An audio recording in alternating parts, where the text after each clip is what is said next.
Juan Manuel Fangio, 5 World Championships, 1951 to 1957. Here's what the record says. 5 titles with 4 different constructors, a win rate of 46.15%, a number that no driver in the history of the sport has come close to matching. Fangio didn't just win races, he dominated eras. He switched teams, the way a chess grandmaster moves pieces Alfa Romeo, Ferrari, Maserati, Mercedes, and won with all of them. That is the argument. That is the foundation. Now, here's the other side. Fangio raced in an era where the grid was thin, where attrition, not competition, decided most championships, where mechanical failure took out rivals before they could push him.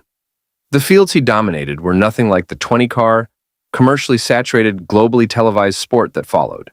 He never faced 300 rivals on a modern qualifying sheet. He never had to fight through a midfield of drivers who were themselves elite athletes chasing the same data, the same simulator hours, the same marginal gains. He is the foundation of the argument. He is also the argument that is hardest to stress test because the era is simply too distant. Ayrton Senna, 3 World Championships, 1988 to 1991. No driver in the history of the sport has inspired the way Senna inspired. The wet weather laps, the psychological warfare with Prost, the qualifying performances that his own engineers described as physically inexplicable. The onboard footage from Monaco 1984 in the rain, in a car he was told not to push, pushing it anyway and pulling away from everyone. 3 titles. The case is emotional, technical, and spiritual all at once, but 3 titles. When Senna drove in an era where McLaren and Ferrari were separated from the rest of the grid by a financial and engineering chasm. The car beneath him in his championship years was generationally dominant. The MP4/4 won 15 of 16 races in 1988. 15. That isn't Senna's achievement alone. That is Honda's engine, Gordon Murray's design, and a budget that dwarfed the competition. And then, there is the question of what happened when the car wasn't dominant. Senna didn't win in 1989, 1990, or 1991 with anything like the same margin. The genius was real. The 3 titles as a GOAT number. Genuinely debatable. Alain Prost, 4 World Championships. 1985 to 1993. The Professor. The man who broke Fangio's championship record. The driver who understood, better than almost anyone before or after, that winning a championship is not the same thing as winning a race. Prost managed races. He calculated them. He finished second when finishing second was smarter than finishing first and destroying the car.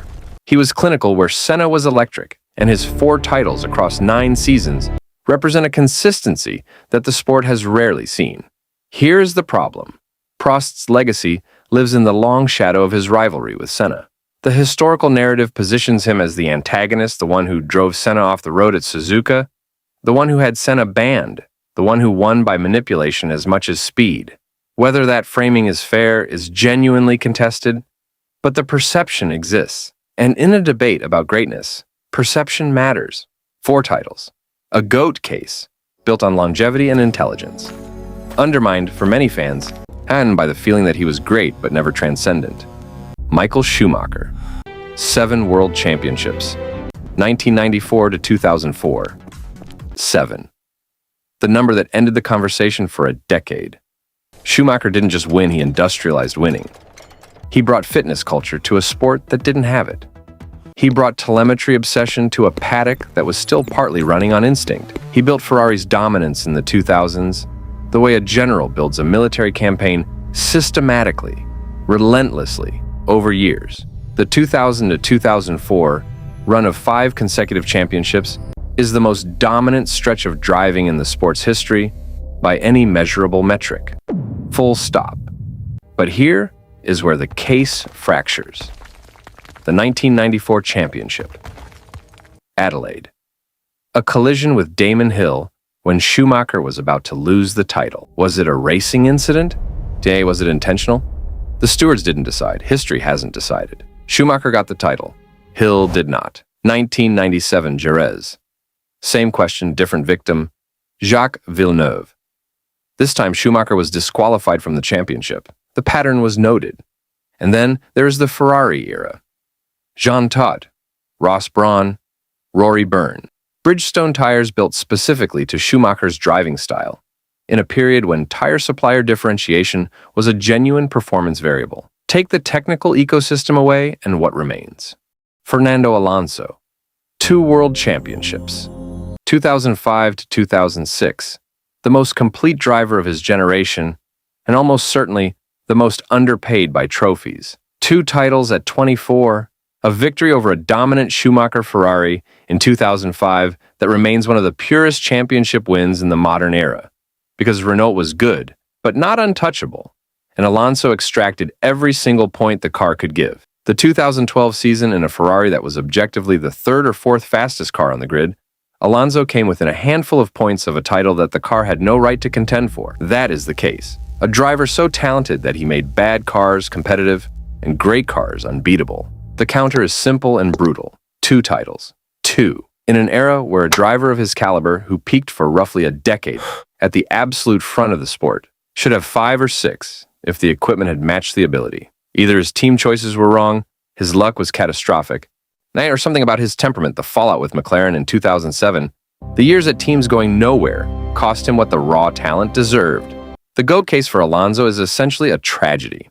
He may be the greatest driver to win only 2 championships, which is both a profound compliment and the precise reason he's not undisputed. Lewis Hamilton, 7 world championships, 2008 to 2020, 7 titles. Schumacher's record equaled more wins than anyone in the history of the sport, more pole positions than anyone in the history of the sport, a longevity that stretches across 4 distinct eras of regulation change, meaning Hamilton adapted and survived where others peaked and faded. The 2017 and 2018 seasons, when Ferrari had a competitive car, when Vettel was genuinely in the fight, produced some of the most complete driving of the hybrid era. Hamilton didn't just survive those challenges, he suffocated them. Now the counter, Mercedes. Between 2014 and 2021, the W Series cars were the most dominant machinery the sport had seen since the Schumacher-Ferrari years. 6 of Hamilton's 7 titles came in that window. The power unit advantage was, in some seasons,